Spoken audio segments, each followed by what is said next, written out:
Hello friends आज मैं आपको एक प्लाज़ो बनाना बताऊंगी। बहुत ही सुंदर प्लाज़ो बनेगा और बहुत ही आसान तरीके से। तो देखिए, ये मैंने पैकिंग वाला जो सूट होता है ना, तो शर्ट तो अभी बनाई नहीं है। ये इसके साथ जो प्लाज़ो का कपड़ा होता है वो निकला, तो ये पीसीज में निकल गया मेरे पास। ये देखिए, ये 2 पीसेस आए हैं, है ना। अगर इकट्ठा होता तो फिर तो मैं इकट्ठा फ़ोल्ड करके बना लेती, लेकिन अभी ये पीसेस में है। तो अब हम क्या करेंगे, पहले इन पीसेस को नाप के देखेंगे कि ये हैं कितने। ठीक है ना, कि इसमें हमारी लेंथ आएगी या नहीं आएगी। तो देखिए, ये मेरे पास लगभग 38.5 का है ये जो कपड़ा है ना। तो लगभग अगर ये 39.5 का होता तो ये दोनों को मिला के 2 मीटर हो जाता, लेकिन ये थोड़ा कम है। तो 38.5 अगर आप मोटा मोटा जोड़ो तो ये 38 का है, और विड्थ वाइज ये हमारे पास 21.5 का है। तो ये दोनों पीसों के जो साइज़ हैं वो इक्वल हैं। ठीक, अब हम इसे ऐसे रखते हैं, एक के ऊपर एक रखते हैं। ये दोनों ही पीस इक्वल है। मैंने एक पहले ही नाप लिया था, एक आपके सामने नापा है।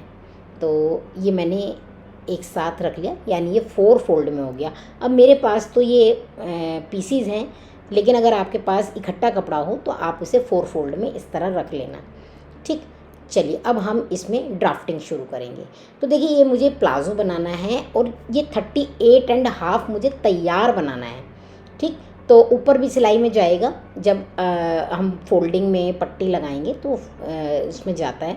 तो ये लगभग पहले हम जो फोल्डिंग नीचे वाली फोल्डिंग है उसको उसका निशान लगाएंगे, क्योंकि ऊपर हम जॉइंट लगा देंगे लेकिन नीचे जॉइंट नहीं लगाएंगे, है ना। तो फोल्डिंग में एक स्केल की बहुत रहती है। तो अब हमें देखना है कि हमें इसका बॉटम कितना रखना है। तो मुझे इसका बॉटम 26 रखना है। तो ये मेरे पास 13 मैंने रख लिया, और 13 ही मैं ऊपर रखूँगी और एक सीधी लाइन डाल दूँगी। जितनी आपको बॉटम लेनी हो ना, जैसे मैंने 26 बॉटम ली है, आपको 28 लेनी हो तो 14 रख के एक लाइन लगा लेना। अब हमारे को जो हमारी वेस्ट साइज़ है वो मेरे पास 36 है। 36 को मैंने 4 से डिवाइड किया, 9 आया, +2 किया, 11 ले लिया। ठीक, अब जितना मेरे को ऊपर जॉइंट लगेगा उतना पहले छोड़ दिया, और फिर मैंने इस जो लेंथ है ना इसके 3 पार्ट्स कर लिए। तो मेरे पास ये 38 लेंथ है, उसके मैंने 3 पार्ट्स किए हैं, और मैंने यहाँ एक निशान लगा लिया। और यहाँ पे मैंने ऊपर 11 लिया था, यहाँ भी मैं 11 का निशान लगा लूँगी। ये देखिए, अब ये जो आसन आपको छोटा लग रहा है ना, जब ऊपर जॉइंट लगेगा तो ये पूरा हो जाएगा। अब हम लेंगे इसके बाद, अब इसे शेपर की सहायता से, ये देखिए ऐसे रखेंगे, यहाँ रख के कोने में मिला देंगे। ठीक है, रियॉन फैब्रिक होगा तो आपको इस तरह ही बनाना है। ये देखिए, ये मैंने ऐसे निशान लगा दिया। तो अब ये हल्का सा स्लांट आ गया। अब इसे मैंने थोड़ा सा आगे बढ़ाया 3 इंच तक। आगे बढ़ाने के बाद अब मैंने इसकी अपनी शेप पट्टी को रखा, और रखने के बाद थाइस देखेंगे। अब थाइस मेरे पास 24 है तो मैंने 12 रख लिया, और यहाँ पे बिल्कुल सेट आ गया ये, और मैंने इसका ऐसे निशान लगा दिया। ये देखिए, ठीक है। अब ऊपर की गोलाई करेंगे, क्रॉच की गोलाई करेंगे। अब ये तो हो गया हमारे पास फ्रंट पोर्शन। अब बैक पोर्शन बनाएंगे। यहाँ से ऐसे ऊपर एक सीधी लाइन डाल देंगे। अब डालने के बाद फिर शेप पट्टी लेंगे और लेके और ऐसे गोलाई बना देंगे। ये देखिए, ये गोलाई बना दी। तो ये हमारा बनने के बाद बिल्कुल कंप्लीट है। ठीक, इसमें अभी सिलाई का कहीं पे कुछ नहीं है। तो अब एक लाइन एक्स्ट्रा लगाएंगे जो हमारी मार्जिन के लिए हो जाएगी। तो उसमें जितनी भी सिलाइयों का होगा वो एक पट्टी हम एक्स्ट्रा रख देंगे, तो उससे सिलाइयों का आ जाएगा। ये देखिए, गोलाई बना दी अब मैंने। अब हम इसकी कटिंग करेंगे, है ना। तो अब ये देखिए, आपके पास 3 लाइन आनी चाहिए। आप हमेशा याद रखना, जब भी आप बनाओगे आपके पास 3 लाइन्स आएंगी, एक फ्रंट की लाइन, एक बैक की लाइन, एक मार्जिन की लाइन। तो पहले हम ये देखिए, ये वाला जो कपड़ा हम निकाल देंगे बाहरी साइड पे जो है, ये निकाल दिया। अब ये जो बाहर वाली लाइन है इसको काट लेंगे। अभी हम समझो बैक पोर्शन कट कर रहे हैं। ठीक है, फ्रंट अभी हम इसी के अंदर से बाद में करेंगे। तो ये हमने ये कटिंग किया, और करने के बाद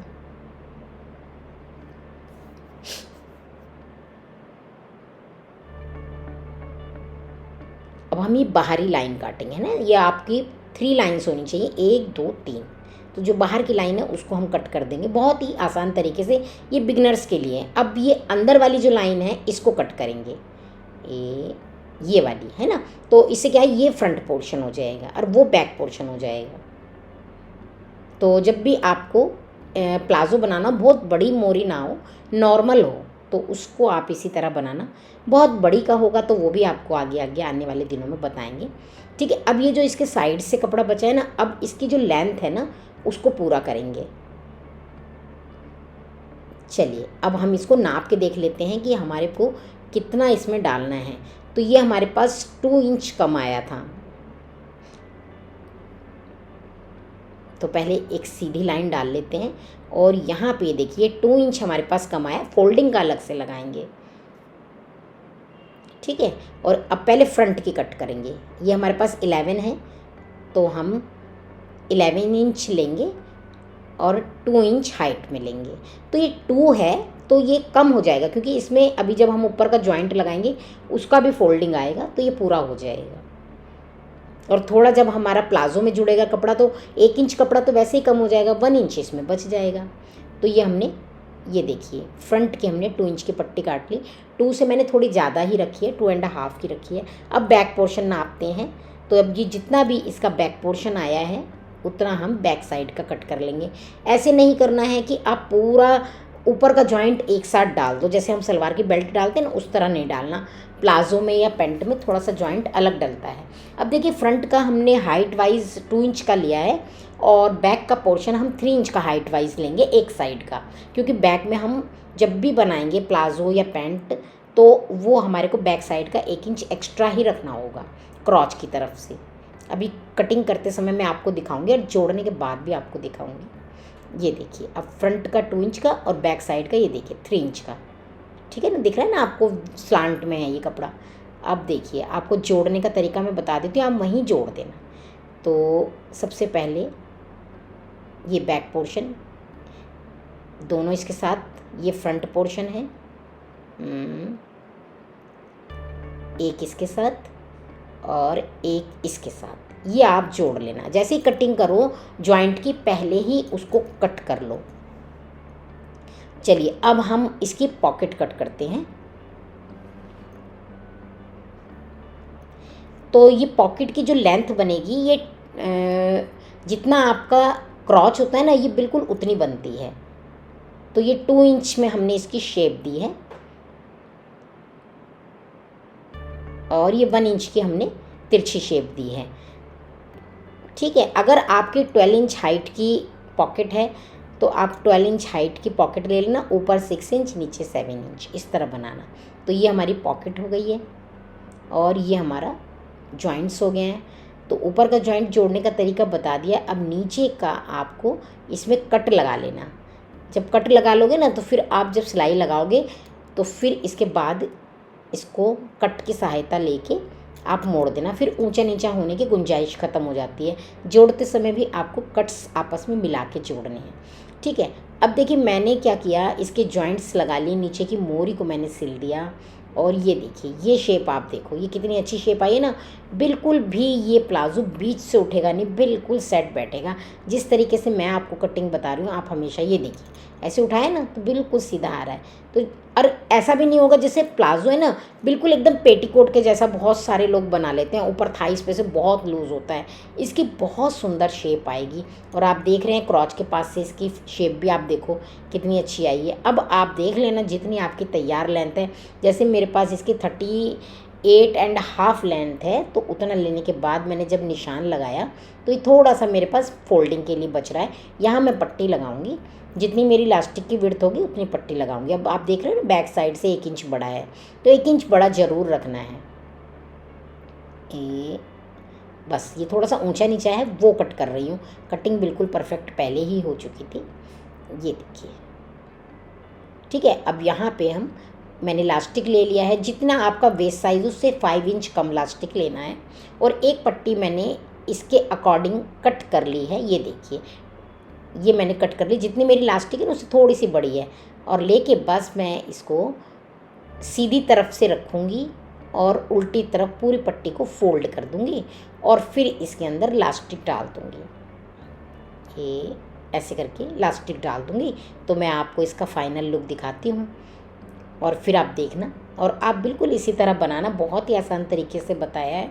अगर आपने पहले मेरी वीडियोस देखते होंगे ना, तो आपको बनाना बहुत आसान हो जाएगा। और पॉकेट है या छोटी छोटी चीज़ें हैं, सिलने का तरीका, वो सब आप देख सकते हैं मेरी पहली वीडियोस में।